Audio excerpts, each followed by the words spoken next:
Dalam video kali ini, kita nak review pencapaian top 6 setakat lah untuk separuh musim pertama dalam EPL. Assalamualaikum dan selamat datang ke Palawala Studio. So, hari ni kita nak review lah pencapaian Big 6 dalam EPL, termasuk sekali Newcastle ke termasuk Chelsea. Aku rasa Chelsea walaupun mereka tengah teruk musim ni, tapi mereka stay dalam Big 6 lah. Kita masukkan Newcastle sekali sebab prestasi mereka memang menjanjikan gila musim ni. Menjanjikan macam bahasa Indon pula kan. Tapi memang Newcastle musim ni memang gila-gila lah. Dan kita akan nilai prestasi 7 pasukan ni, iaitu Arsenal, Manchester City, Manchester United, Spurs, Liverpool, Chelsea dan juga Newcastle United. Kita nak rate transfer mereka, kita nak rate prestasi mereka musim ni, kita nak rate prestasi mereka musim ni berdasarkan musim lepas, dan kita nak tengok apakah penambahbaikan yang mereka ni boleh buat. Okey, tak mau cakap banyak, kita masuk ke tim yang pertama, iaitu tim Arsenal. Prestasi Arsenal musim ni aku bagi 9/10. Sebab apa satu tu tak ada? Sebab mereka kalah dengan MU. Tapi betul lah, rekod mereka ni bukan 100%. Aku tak boleh lah nak bagi 10/10. Tapi prestasi mereka memang mantap gila musim ni. Just kalah sekali dan juga seri 2 kali, dan menjadi top skor kedua terbanyak, dan tim kedua yang paling kurang concede pada musim ni. Dan setakat lah mereka ni selesa dekat top table. Aku bagi 9/10. Untuk transfer aku bagi 9/10 juga. Transfer Arsenal musim ni memang bagus gila, disebabkan mereka ni berjaya dapatkan 2 player daripada Manchester City yang bukan regular player, tapi bila dapat dekat mereka berjaya convert jadi star, seperti Alexander Zinchenko dan juga Gabriel Jesus. Dan mereka juga berjaya dapatkan player muda seperti Fabio Vieira dan juga Marquinhos, dan berjaya kekalkan pemain macam William Saliba. Dan mereka juga keluarkan toksik seperti Matteo Guendouzi. Tapi aku tak boleh nak bagi 10/10 disebabkan pulangan mereka tu sikit. Mereka tak ada penjualan pemain yang mahal. Yang paling mahal pun Guendouzi daripada musim lepas, iaitu dengan 11 juta euro. Total perbelanjaan mereka pada musim lepas adalah 132 juta euro. Dan income mereka hanya 23 juta euro. Tapi pembelian mereka tu semua berbalik. So aku bagi 9/10. Dan prestasi berdasarkan musim lepas, aku bagi 11/10 lah. Sebab apa? Sebab musim lepas kita tahu separuh musim pertama Arsenal memang teruk. Waktu separuh musim kedua dah ada comeback, tapi tetap tak dapat top 4 juga. Tapi musim ni, sebelum start musim, ramai predik Arsenal ni akan terlepas top 4 lagi. Tapi macam kita tahu lah ni Arsenal tengah leading top table. Kebanyakan fan Arsenal pun aku tanya tak percaya tau, Arsenal duduk top table. So memang aku bagi 11/10 lah berdasarkan prestasi musim lepas. Dan key player Arsenal pada setakat lah ni adalah Martin Odegaard. Walaupun ramai kata Bukayo Saka lagi perform, tapi aku rasa Martin Odegaard memang kunci gila. Dan pemain yang paling banyak improve, aku ni pandangan aku lah, pemain yang paling banyak improve dekat Arsenal adalah Gabriel Magalhaes. Sebab Gabriel Magalhaes bagi aku pada musim lepas dia ni memang gugup sikit lah. Tapi musim ni kita dapat nampak dia membentuk gandingan yang hebat dengan William Saliba. Walaupun kadang-kadang buat lawak juga, tapi aku rasa dia ni improve gila lah pada musim ni. Dan pemain yang mengecewakan bagi aku adalah Emil Smith Rowe, disebabkan pada musim lepas dia ni adalah antara player penting. Tapi musim ni banyak injured. Tapi bila dah lega injured pun still tak dapat main juga. Still tak dapat tembus first team juga. Walaupun dah renew kontrak dah dapat nombor 10 dah dekat Arsenal. Ni pandangan aku je lah. Kalau hampa rasa siapa lagi mengecewakan, apa komen kat bawah. Dan apa yang Arsenal patut buat musim ni? Arsenal patut dapatkan seorang striker yang boleh kill the ball dekat area duel. Lah ni Arsenal just ada Nketiah dan juga Gabriel Jesus. Walaupun Gabriel Jesus injured, tapi Arsenal mereka ni mengalami masalah ketika berhadapan dengan pasukan yang main low block. Contoh macam Newcastle lah itu. Anda dapat nampak bila Newcastle main low block, mereka memang susah gila nak tembus. Dan Arsenal kena dapatkan seorang striker yang besar. Aku rasa Modric okey. Mereka minta harga mahal pun cubalah bayar kan. Asu-asu pun jadilah. Dan ni aku rasa Arsenal dah ubah dah. Tapi just nak cakap juga, Arsenal kena tenang lebih bila berhadapan dengan tim yang high pressing. Contoh waktu mereka lawan dengan MU tu, midfield mereka memang tak hidup gila. Tapi mereka dah berjaya overcome balik lah dengan tak kalah lagi lepas tu. Lawan dengan pasukan Liverpool yang high pressing pun mereka berjaya menang. Tunggu kita tengok lawan MC nanti. Kita nak tengok pencaturan Arteta macam mana. Menarik juga. So kita masuk ke tim kedua, iaitu tim Manchester City. Prestasi Manchester City aku boleh bagi 8/10. Disebabkan mereka musim ni agak goyah sikit, banyak hilang puan dengan tim-tim kecil, tapi boleh bantai tim-tim besar. Transfer musim ni aku bagi 10/10. Mereka just habiskan duit hanya sebanyak 139 juta euro saja, dan berjaya dapat income 159 juta euro. So mereka untung 20 juta euro kat situ, dengan berjaya dapatkan pemain macam Erling Haaland, macam Calvin Phillips. Walaupun Calvin Phillips masih lagi tak perform, tapi bagi aku untuk dapatkan player berkualiti macam tu masih lagi okey. Player macam Manuel Akanji menggantikan Sergio Gomez dengan Marc Cucurella yang overpriced, dan berjaya menjual player-player mereka macam Raheem Sterling, Gabriel Jesus, Alexander Zinchenko, dan akhirnya mendapat pulangan yang untung. So aku bagi 10/10. Penilaian prestasi berdasarkan musim lepas, aku bagi 6/10. Disebabkan musim lepas Manchester City just kalah 3 kali je. Lah ni walaupun dah separuh musim, Manchester City dah kalah 2 kali dah. Dan aku expect musim ni Manchester City menjadi tim yang unbeatable. disebabkan depa ni ada penambahan baru iaitu Erling Haaland, tapi sayang depa ni terlalu rely on Haaland dan tu membuatkan depa ni bukan unbeatable.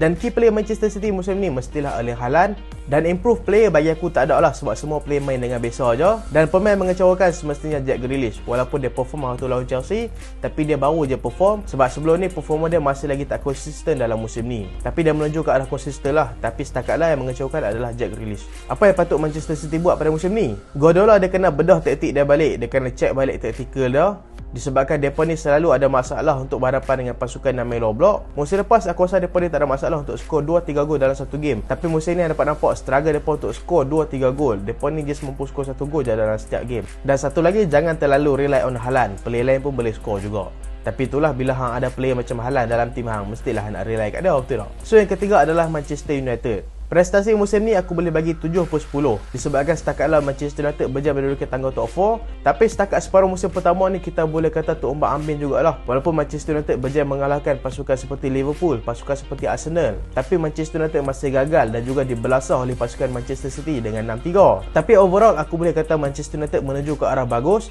disebabkan lah ni Manchester United day by day, game by game nampak improve dia tu. So aku bagi 7/10 berdasarkan prestasi depa. Dan transfer Manchester United pun aku bagi 7/10 juga. Manchester United hanya berjaya dapatkan income sebanyak 13 juta euro saja, dan Manchester United antara top spender juga dalam EPL pada musim ni iaitu 240 juta euro. Walaupun beberapa player Manchester United perform seperti Casemiro, Lisandro Martinez, tapi still ada player Manchester United yang masih lagi tercari-cari rentak seperti Anthony. Dan Anthony adalah big signing untuk Manchester United, pemain yang paling mahal ditandatangani oleh Manchester United musim ni. So aku rasa aku tak boleh bagi lebih daripada 7, aku bagi 6/10 dekat Manchester United. Dan prestasi musim ni berdasarkan musim lepas aku boleh bagi 8/10. Musim lepas memang musim yang disaster untuk Manchester United, tapi musim ni mereka berjaya comeback balik walaupun still tak menang cup lagi. Tapi kita dapat nampaklah improvement dekat Manchester United setakat musim ni. Walaupun mereka ni kalah memalukan dengan Manchester City, kalah mengejut dengan Aston Villa, tapi still Manchester United mereka boleh konsisten dalam beberapa game. Dan kita harap Manchester United dapatlah konsisten dalam every game selepas ni. Dan key player pada musim ni adalah Casemiro, undoubtedly best player dekat Manchester United lah ni. Dan most improved player aku pilih Rashford. Sebab hantarlah kan, Rashford musim lepas memang hot gila, tapi musim ni tiba-tiba jadi prime teruk. Dan pemain mengecewakan semestinya lah, sorry to say, Jadon Sancho. Jadon Sancho adalah antara pemain yang paling tinggi dapat gaji dekat Manchester United, tapi sayang prestasi dah terombak-ambing sampailah dia ni mengalami kemurungan dan Erik ten Hag pun dah hantar dia berlatih sendiri. Tapi kita harapkanlah Jadon Sancho akan kembali dan juga comeback stronger untuk Manchester United. Ke Phil Jones, aku tak tahu mat, aku macam nak tombok dia.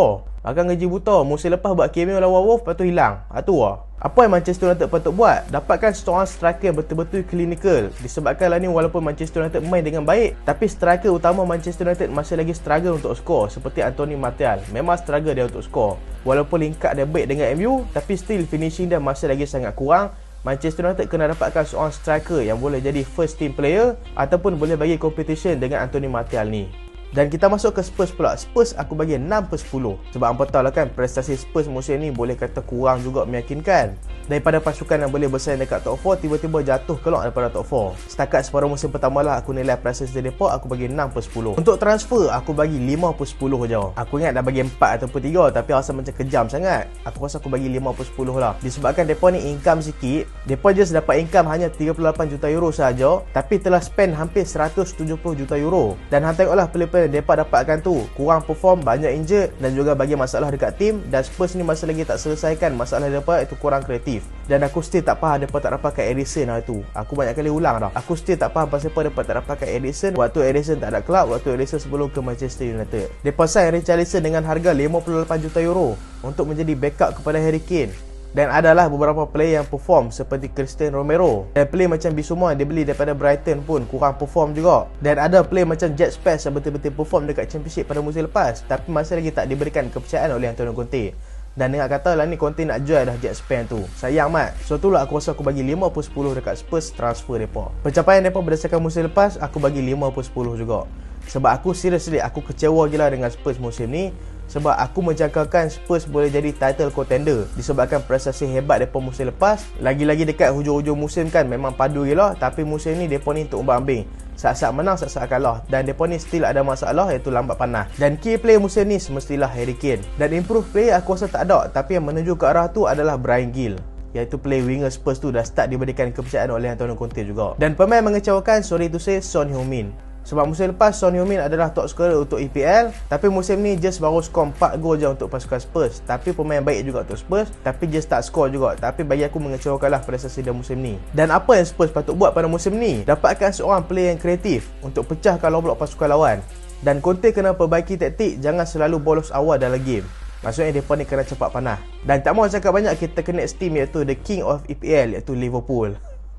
Jangan marah nak melawak je. Melawak ke? Betul lah mereka kata Liverpool king of EPL. Prestasi setakatlah separuh musim pertama aku boleh bagi Liverpool 5/10. Disebabkan mereka ni selalu ada masalah untuk mengalahkan pasukan-pasukan kecil. Walaupun mereka ni mengalahkan pasukan besar seperti Manchester City pun kena dengan mereka, tapi mereka ni still struggle nak lawan dengan MU, still struggle nak lawan dengan Arsenal. Dan mereka ni kehilangan poin dengan pasukan-pasukan kecil seperti Nottingham Forest dan juga pasukan Brentford. Walaupun mereka ni pernah menang 9-0 dengan pasukan Bournemouth. So aku bagi 5/10.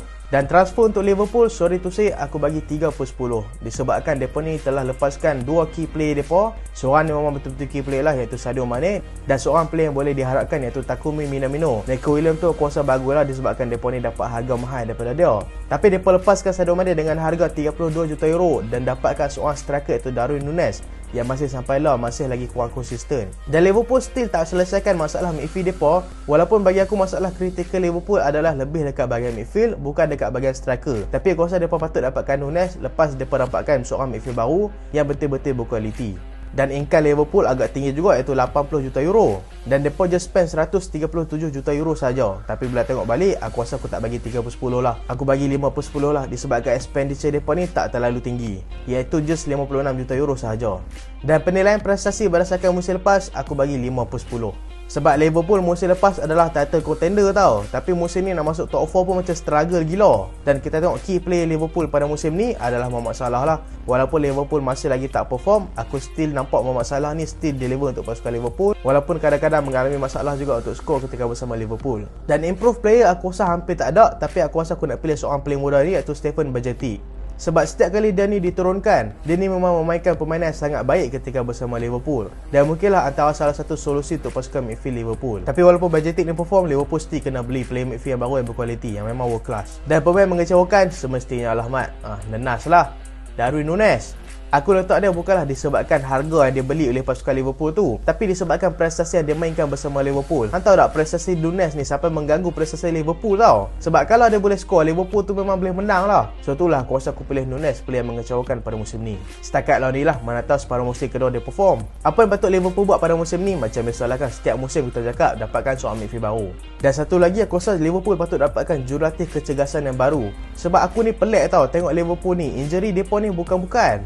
Sekali injek je mesti ramai-ramai. Mesti ada something wrong dekat training mereka. Mungkinlah training mereka ni terlalu berat, ataupun diet mereka ni tak jaga. So kita kena tengok balik lah dekat situ. So tak mahu cakap banyak, kita masuk ke next team, iaitu Chelsea.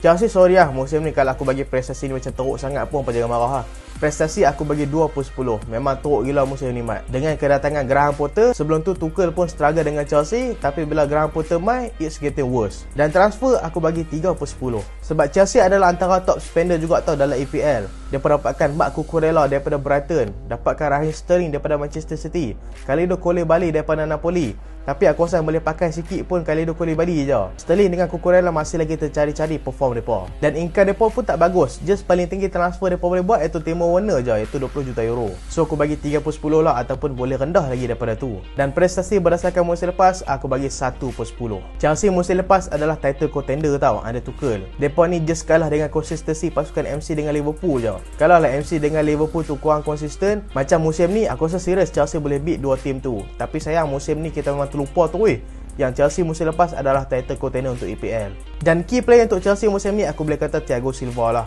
Sebab dia lah menjadi antara benteng terakhir pasukan Chelsea yang boleh kata perform jugalah. Dan improve player ni pandangan aku lah, aku rasa Hakim Ziyech. Sebab Hakim Ziyech under Tuchel memang kurang perform sikit, tapi bila under Potter, dia ni nampak improve gila lah. Banyak gerakan-gerakan hebat dia buat bersama Chelsea, tapi still masih lagi kurang mendapat kepercayaan bersama Chelsea. Tapi pelan-pelan lah, aku rasa dia ni akan jadi player yang baik dekat Chelsea. Dan mengecewakan, sorry to say, Aubameyang, striker Chelsea. Dia beli daripada Barcelona walaupun dengan harga murah, tapi dia ni diharapkan untuk mengentuki barisan serangan pasukan Chelsea dan kerap juga diturunkan. Tapi setiap kali diturunkan, dia ni selalu menampilkan performa yang mengecewakan lah. Walaupun ada lagi banyak player kita boleh kata mengecualikan seperti Sterling, Cucurella, tapi aku rasa aku nak pilih Aubameyang. Dan apa yang patut Chelsea buat pada musim ni adalah just trust the process. Sabar je lah. Aku rasa Potter ni kena bagi masa lebih kat dia, sebab dia ni masih lagi tak ada pengalaman nak handle tim-tim besar. Mungkin dekat separuh masa kedua musim ni kita dapat nampak performan hebat daripada Graham Potter dekat Chelsea.